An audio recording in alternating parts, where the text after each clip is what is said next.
He said she was just a distant sister, but his voice always caught when he spoke of her. For 20 years, I believed the lie, until a misplaced insurance form shattered everything.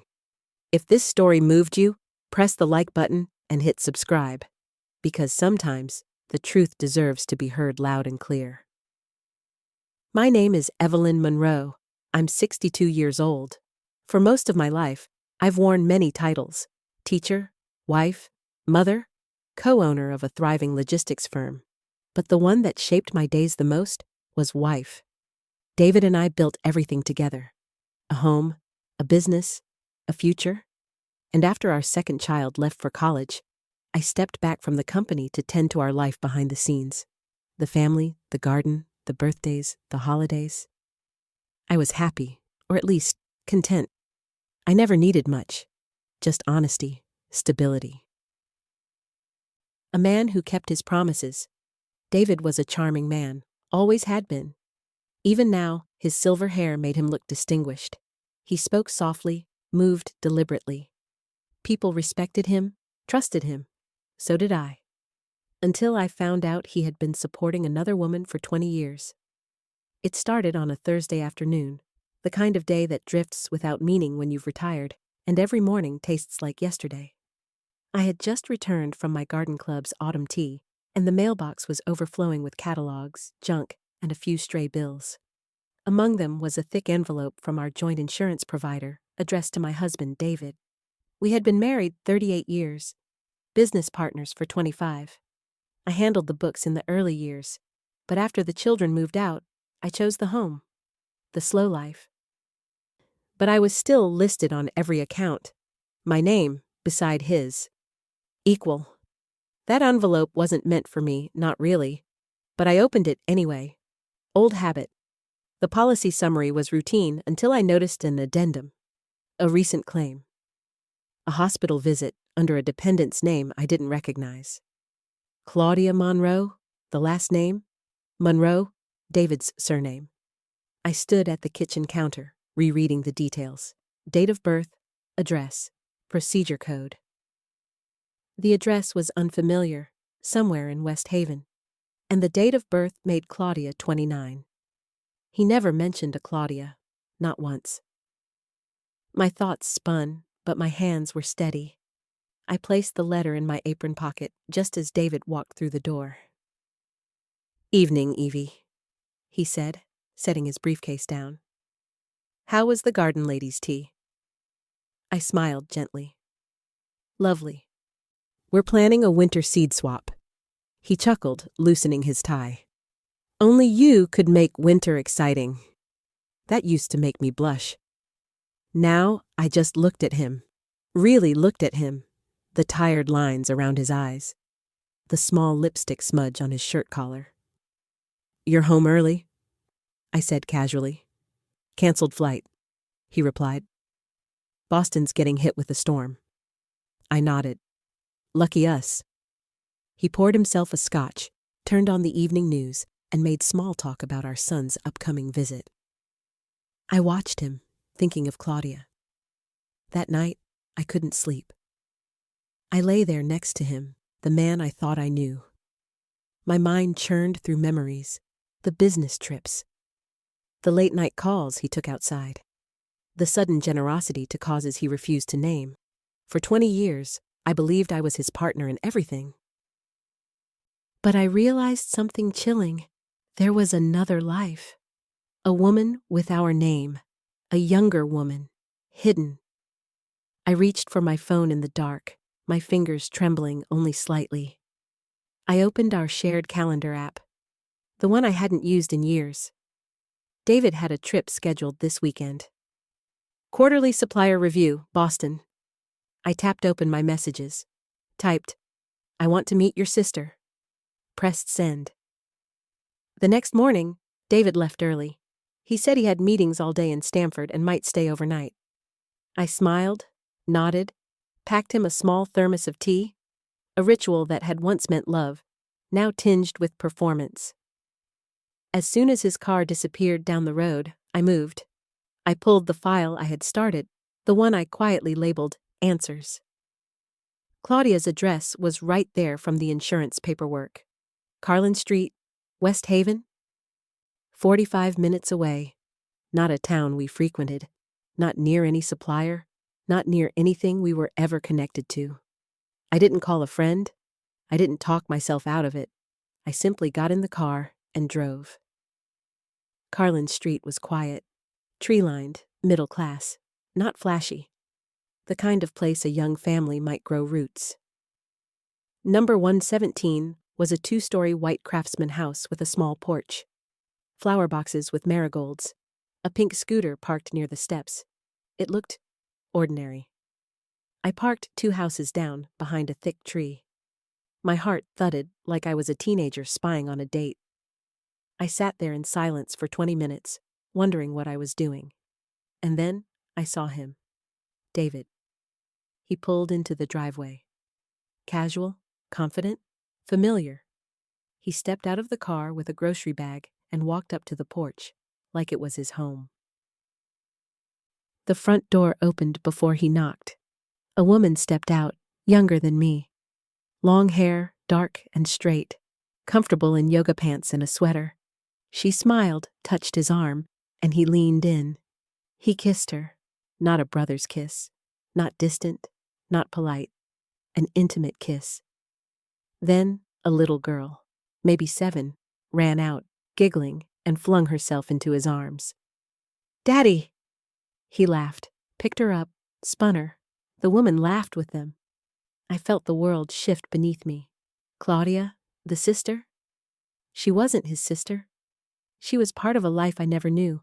A house, a woman, a daughter. I stayed frozen in the car. I watched them go inside together. The porch light flicked off. I sat in the quiet, the air around me suddenly cold. I didn't cry. Not yet. I was beyond tears. I reached into my purse, pulled out my phone, snapped a photo of the license plate, then the house. Not for revenge, for clarity, for proof, for power.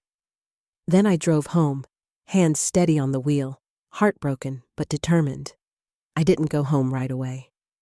I circled the neighborhood, parked again across from the house an hour later. The porch light was back on now. Through the sheer curtains, I could make out silhouettes. Claudia in the kitchen, David seated beside the little girl on the floor, helping her with a puzzle.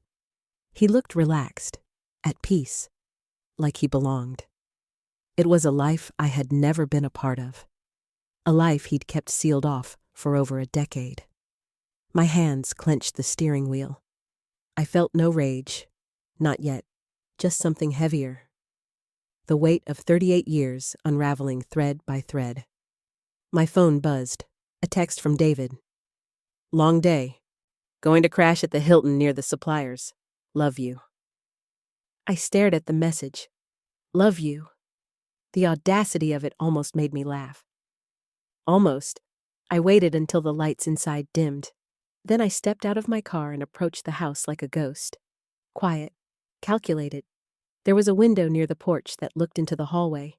Framed photos lined the wall inside. Birthday parties, vacations, family portraits. My heart pounded as I leaned in. And there he was. David, smiling with Claudia, his arm around her waist.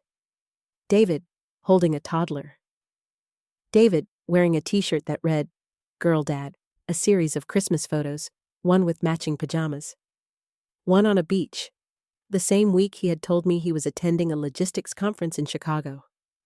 This wasn't an affair. It was a life. A second family. And I was the stranger. The outsider. I backed away slowly, pulse hammering in my ears. The world felt unreal, like I'd stepped into someone else's tragedy. I walked back to my car, opened the glove box, and pulled out the small leather journal I used to keep meeting notes in. I hadn't used it in years. I wrote everything I saw. Dates, descriptions, license plate, street address. Not because I was unraveling, because I needed evidence. Because this wasn't just betrayal. It was legal fraud, financial deception, emotional destruction. And I wasn't going to be the one left broken. By the time I returned home, dusk had draped itself across the street like a veil. The kitchen lights glowed from the bay window, warm and inviting. The illusion of home. David's car was already in the driveway. Inside, he was in his usual place at the counter, scrolling through emails, sipping the last of his scotch. He looked up and smiled when I entered, his expression betraying none of the life he had just stepped out of. "Back from errands?" he asked. I nodded. Traffic was a mess. He rose and kissed my cheek. "You okay?" I smiled. "Just tired. Long day." He didn't press. He never did. In hindsight, I wonder if that was convenience or cowardice. We had dinner: salmon, rice pilaf, and asparagus. I asked him about his trip. He gave me rehearsed answers. "Meetings went well. Might have to go back again next month." "Boston again?" I asked, careful not to tremble. He nodded. "Suppliers expanding. Good opportunity." I stirred my wine with my finger, watching the red spiral. After dinner, he dozed off in the recliner. I stood over him for a long moment, studying the face I had loved for decades. The man who gave me children, who walked beside me through my father's funeral, who held me when I lost our first baby. And now, he was a stranger.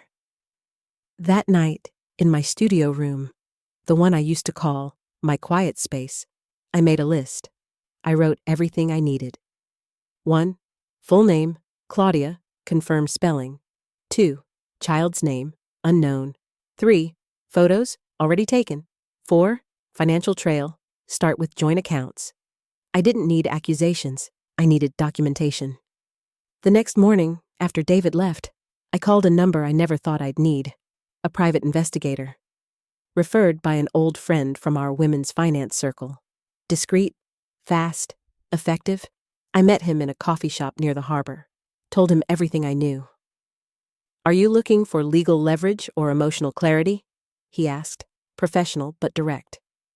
"Both," I replied. He nodded. "Then we'll start with surveillance, asset searches, and identity confirmation." He slid a contract toward me. I signed. Because this wasn't just about heartbreak. This was about preparing for war. 4 days after I hired the investigator, he emailed me a Dropbox link titled, "David Monroe, Secondary Life." I waited until David left for a late board meeting, poured myself a glass of wine, and opened the file. My hands were steady, but my stomach turned. Inside were folders, each neatly named by date. The investigator was thorough, almost obsessively so. Surveillance photos, bank records, utility bills, credit card statements, and then the travel logs. David hadn't been to Boston for supplier visits. He'd been flying to Chicago, Los Angeles, and several trips to West Haven, all during times he claimed to be at client meetings or trade expos. Photos showed him walking hand in hand with Claudia through a farmer's market, picking up their daughter from school, attending what looked like a birthday party. Then I opened a folder titled Education. Inside was a photo that broke me more than all the others combined. David and Claudia seated beside each other on a small bench at a kindergarten, their daughter in a graduation cap between them. He looked proud, beaming. I looked down at my own mantel, where our children's graduation photos sat, one now slightly crooked. All that time, I thought he was out building our business. He was building another legacy. The next folder was financial, bank transfers. One account routed monthly funds to Claudia. That account had originally been ours, one of our early business profits accounts. He had transferred ownership to himself only 5 years ago. I never noticed. I hadn't looked. I trusted him. That trust had a dollar value, $6,500 monthly. Then came the final folder, titled simply, School. It held a single image, David sitting at a parent-teacher conference. His hand rested casually on Claudia's lower back. The timestamp? It was the same weekend he told me he was at a logistics expo in Baltimore. I remembered because I had catered lunch to our church that Sunday and he'd texted, Sorry to miss it, sweetheart. I'm proud of you. I closed the laptop and sat in silence for several minutes. No tears, no fury, only clarity. He hadn't just cheated. He'd built a second life, using the foundation I helped him lay. The next day, I visited our business accountant under the pretense of reviewing quarterly budgets. Michael had been with us for 15 years. He respected me, even if I had taken a back seat in recent years. I just want to review some asset distributions, I said. Old accounts, property holdings. He pulled up the data immediately. Everything was there. Investments, withdrawals, retirement plans. Then I saw it. A property listed under an unfamiliar LLC with David as the sole manager. Where is this? I asked, pointing to the screen. Michael hesitated. That's in East Norwalk, a duplex, bought 6 years ago.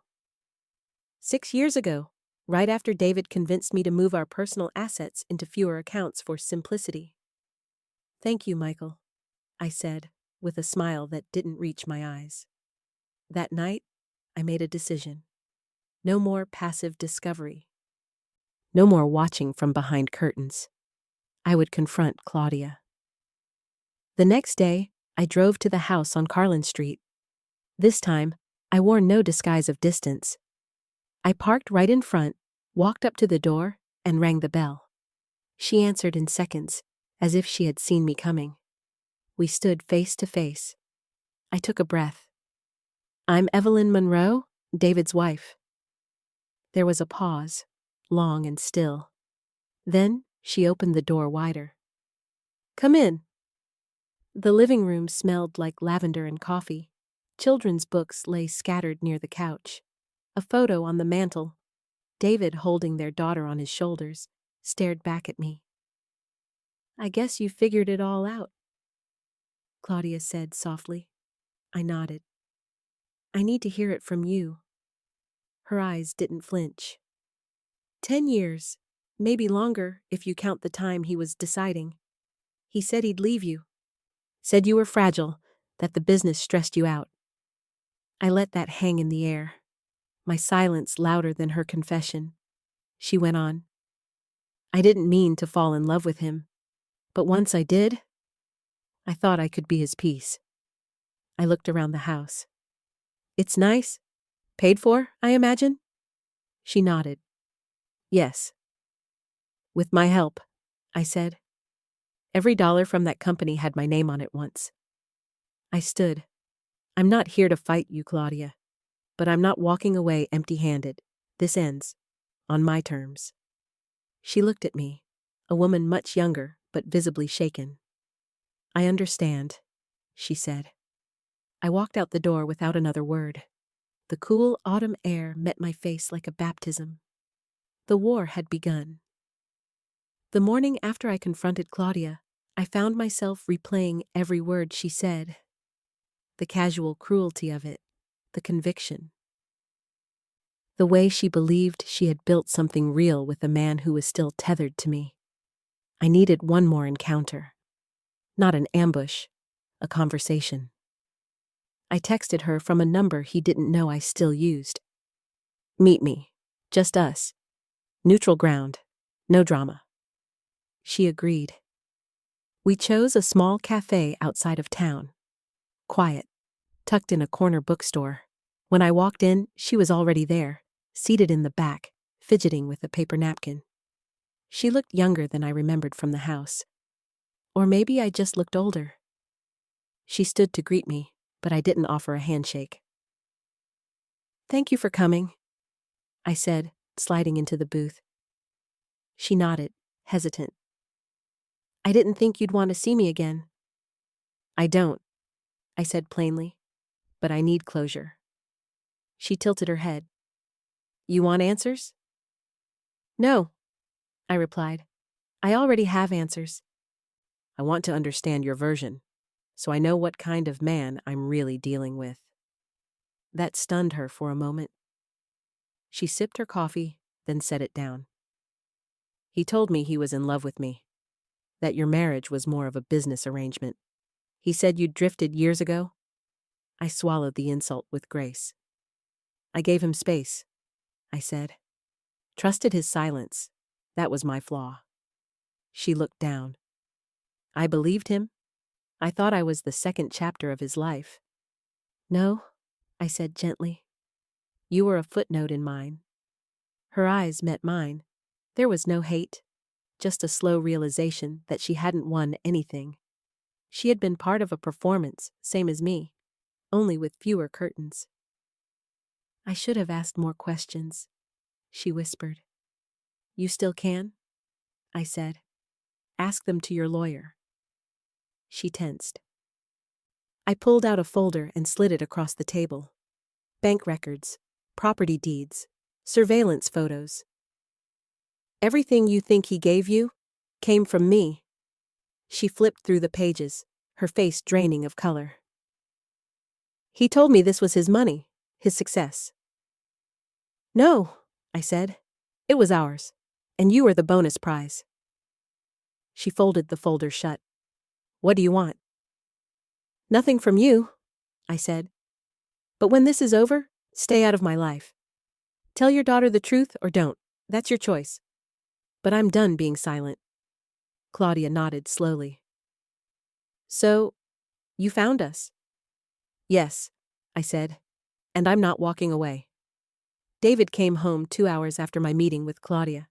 He looked worn, like someone who had been playing multiple roles and was beginning to forget his lines. Evie? He called from the foyer. I'm in the kitchen, I answered calmly. He entered, set his briefcase down, and walked toward me. You're home early. I looked him square in the eye. How long? He stopped mid-step. What? I didn't blink. How long have you been living 2 lives, David? His jaw clenched. I don't know what you think you know. 10 years? I pressed. Or more? He sighed. It wasn't like that at first. It just happened. Love doesn't just happen, I said. Children don't just happen. Property purchases, private accounts, bank transfers, those don't just happen, David. He sat at the dining table like the weight had finally found him. I didn't plan it. Claudia was someone I met during a rough patch between us. After you pulled away from the business, I folded my arms. I didn't pull away. I supported us. I chose peace over power. You exploited that. He looked away. She said you promised you'd leave me, I said. He didn't deny it, just rubbed his forehead. I didn't want to hurt you, he muttered.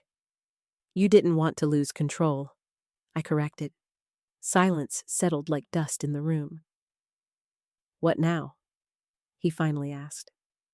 I walked to the kitchen drawer, pulled out a folder of documents, and placed them in front of him. Now, you get out of this house. My lawyer will be in touch. I'm freezing the accounts tonight. He stared at the folder. You can't just... I can? I said, steel in my voice. Because you forgot something while building your fantasy, David. I'm not the woman you left behind. I'm the woman you underestimated. He looked at me with something close to fear. I turned and walked out, leaving him at the table, alone with his collapse. It was the first time the 3 of us, me, him, and her, shared a room. No doors to hide behind, no aliases, just truth dragged into daylight. I invited them separately, told David I needed to speak privately about the business, told Claudia I had documents she should see. Neither knew the other would be there. That was intentional. The meeting room at our company's old downtown office had seen a lot over the years. Shareholder disputes, merger negotiations, retirement parties, but nothing like this. This was war, quiet, well-dressed, and overdue. David walked in first, brisk and clueless, adjusting the cuff of his shirt like it mattered. Evie? What's going on? Why here? I didn't answer. I just nodded to the chair across from me. He looked uneasy. You said this was business. Then the door opened again. Claudia stepped in. Her eyes met mine, and for a moment, we were just 2 women in the aftermath of the same storm. David turned. His face dropped. What the hell is this? This, I said, is the end of your fantasy. He looked from one to the other, searching for an escape route in a room with no exits. Sit, I said again. And this time, he did. I laid out 2 folders in front of him, one labeled marriage, the other assets. I'm not here to argue, I said. I'm here for closure, for clarity, and for a signature. David's mouth opened to protest, but Claudia was the first to speak. You told me she was gone, that your marriage was over. You said she was sick, distant, controlling. David turned to her. Claudia, She held up a hand. Don't. I'm not here for you. I'm here because she asked me to be. I looked at him, my voice low and steady. You lied to both of us. You used me to fund a second life, and you used her to escape the guilt of the first. This ends today. He leaned forward, his face tightening. Evie, we've built a life together. We can fix this. No, I said. We can't. I slid the divorce papers across the table, already signed, already processed. I just wanted to see your face when it became real. His hands trembled. You're making a mistake. I made one, I said. 38 years ago. Claudia stood. He said he'd leave you, that he was only staying for the business, the money. I nodded. He told me he was working late, that he was saving for retirement, that he loved me. David's voice cracked. I did love you. No, I said. You loved the life I gave you, the structure, the respectability, the safety net. Silence. He reached for the folder labeled marriage. I pulled it back. No more decisions, David, not yours. Claudia stepped toward the door. I don't want him anymore. He's yours. I stood too. He never was. She left. He stayed seated, hollowed out. You broke something, I said. But not me. I've already begun again. Then I walked away. Later that evening, David showed up at the house again, not to plead, not to rage, but to explain, or so he claimed. I didn't invite him in. I let him stand at the threshold like a shadow trying to re-enter the light. I just need 5 minutes, he said. Then I'll go. I nodded and crossed my arms. He looked older than I'd ever seen him. Worn out, not from work, but from the weight of finally being seen for who he really was. It started after our second miscarriage, he said. You were so strong, Evie. But I fell apart. I needed something different. Someone who didn't know what we lost. His voice cracked. I didn't soften. You didn't fall into her arms? I said.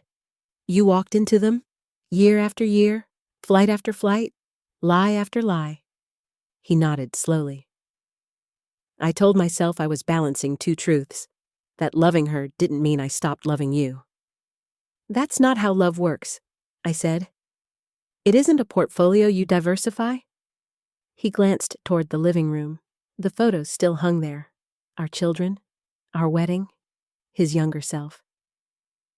You were always the better part of me, he murmured. No, I replied. I was the only real part. Then he pulled something from his coat pocket, a photograph, yellowed at the edges. It was a group shot from a long ago 4th of July barbecue, and there she was, Claudia. Standing beside me, a distant cousin of a friend. Back then, I thought she was just a quiet girl tagging along. I hadn't even remembered her name. You knew her before? I asked slowly. He nodded. She was around. She remembered me.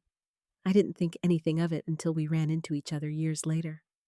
The other woman was once her acquaintance, from years ago. Someone she trusted in their circle. The twist clawed into me more than the betrayal itself. You didn't just cheat, I said.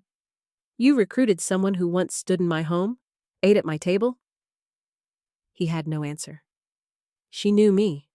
She knew my name, and she slept with you anyway. He lowered his head. And you, David, you let her. You let her crawl into the very history we built and rewrite it. Tears welled in his eyes. He didn't shed them, not in front of me. I loved you, he said. Part of me always will. No, I replied. You loved what I gave you. Stability, image, safety. You loved yourself inside my life. I stepped forward. But I'm reclaiming that life now, without you. Then I closed the door, and this time, I locked it. For the first time in weeks, I allowed myself to cry. Not because I was weak, but because I was ready. I didn't cry when I found the papers. I didn't cry when I saw him with her. I didn't cry when he admitted it all. But standing in the quiet kitchen, surrounded by the ghost of the life I thought I had, I finally let the tears fall. Then I dried them, picked up my phone, and called Janet. Janet Becker had been our corporate lawyer for over a decade. She was sharp, discreet, and most importantly, loyal to me. I need to come in, I said, and I need you to dig. Within 24 hours, I was in her office reviewing every joint account, corporate investment, and trust. We examined everything with a fine-tooth comb. What we found was worse than I imagined. David had been shifting assets for years, subtle transfers, incremental withdrawals, reinvestments into shell LLCs, all routed through accounts Claudia had partial access to. It was theft, cloaked in spreadsheets. Can we prove it? I asked. Janet nodded. With what you've provided? Yes, it's all here. She handed me a thick folder. This will be enough to lock his personal accounts and freeze the business until full arbitration. I felt a cold, calm power rise in me. Do it. That afternoon, I signed documents that made me the controlling partner in our company. Effective immediately. His shares were frozen, his access revoked. By the time David tried to log into his email, he couldn't. The business cards on his desk meant nothing now. He was locked out of the very thing we built together. And I didn't stop there. I filed a fraud claim for the diverted funds. I filed a personal lawsuit for breach of fiduciary duty. I pulled the rug out from under his second empire. Then, I sent a single text. Your war started the moment you called your betrayal a mistake. Mine ends with justice. I was never just a wife. I was a partner, a name on every paper he ever signed. There's a reason I never gave up my title at the company, even after I stepped back. Some women give up their seat at the table when the room grows too loud. I simply moved mine to the corner and waited. But now, I returned to the boardroom not as a guest, but as the chair. Janet and I filed an emergency motion to place all business assets under temporary injunction. With the mounting evidence of misappropriation, it wasn't difficult. The judge ruled in our favor. David's access to all corporate and joint financial accounts was frozen. Immediate effect. When the bank called to confirm my authority, I responded with one sentence. My name is still on every line, and now it's the only one that matters. I visited the office to oversee the transition myself. The staff, many of whom had worked under both of us, looked surprised but respectful. I didn't explain. I didn't need to. They understood something had shifted. David arrived later that afternoon, unaware. His keycard didn't work. He had to be buzzed in. He found me in his, now our, office. I didn't stand when he entered. You changed everything, he said, half in awe, half in fear. No, I corrected. You did. I just made it legal. He looked around, eyes darting toward the empty picture frame where his family photo used to sit. You're punishing me, he said. No, I replied. I'm protecting myself. You chose deceit. I chose ownership. He moved toward the desk. You can't just erase me. You already did that yourself. Then I handed him a sealed envelope. The last of his severance, a formal removal letter, and a signed order dissolving his power of attorney. "This is war, Evelyn," he whispered. "No," I said, rising to face him. "This is what peace looks like when it finally arrives." He left without another word, and I stood alone in the office, my name freshly engraved on the new glass door. Evelyn Monroe, managing partner. Claudia appeared at my doorstep 2 days after David's downfall became public. Not the confident woman I had met in that cafe, but hollow, wrecked, mascara smudged, and shoulders trembling under a thin coat. "I'm sorry," she said, her voice breaking. "I didn't know." I said nothing, just stepped aside. She sat at the kitchen table like someone being summoned for judgment. "He told me you were divorced years ago," she said, "that you'd moved on, that he was just staying nearby for the kids. I swear, Evelyn, I believed him." Her voice cracked, and her hands clutched something in her purse. "I thought I was his future. I didn't realize I was his hiding place." I sat across from her, cold tea between us. "He told me things, too," I said, "that you were just a friend, a sister, a burden he couldn't shake." We were both fooled. In different languages. She pulled out a small folder and slid it across the table. "These are emails," she said quietly. "From him, to me, over the last 3 years. I thought they were sweet. Now they make me sick." I opened them. They weren't just love letters. They were lies, personalized, precision crafted. He told her he was saving money to buy her a house. He told her I was toxic, manipulative, that he was a victim, that she was his salvation. She wiped her eyes. "He told me I made him a better man." "You made him a more practiced liar?" I said. She looked down. "I don't expect forgiveness." "Good," I replied, "because I'm not giving it." She nodded slowly.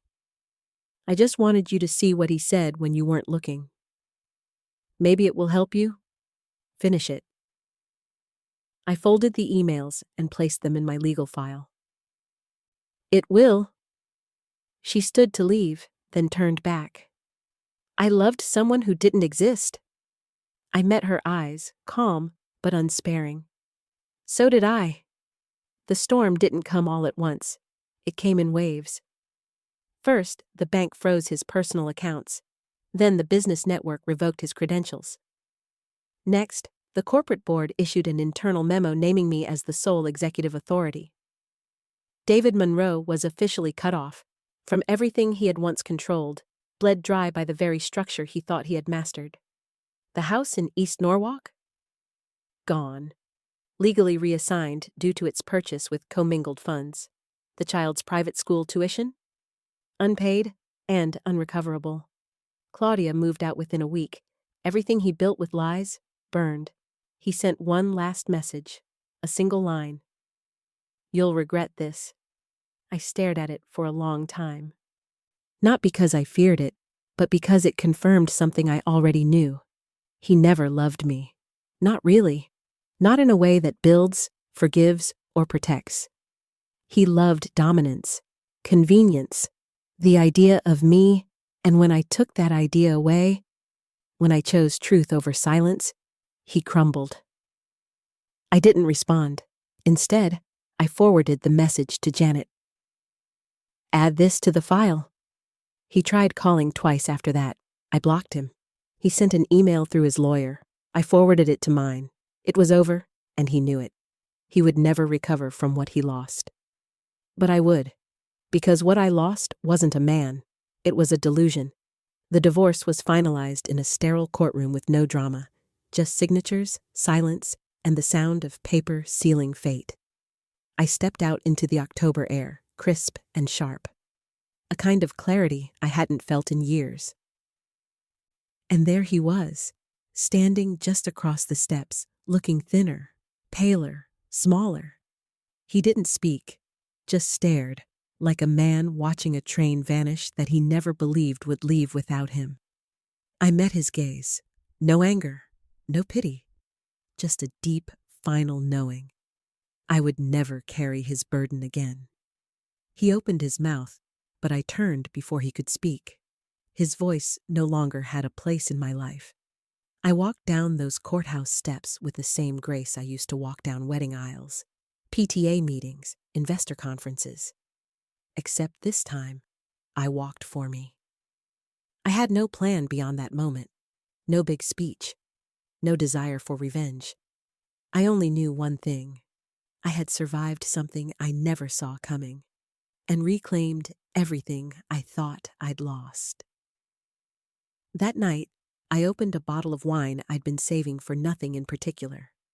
I poured a glass, sat by the window, and whispered aloud to no one. My name is Evelyn Monroe, and I was never just a wife. I was the whole foundation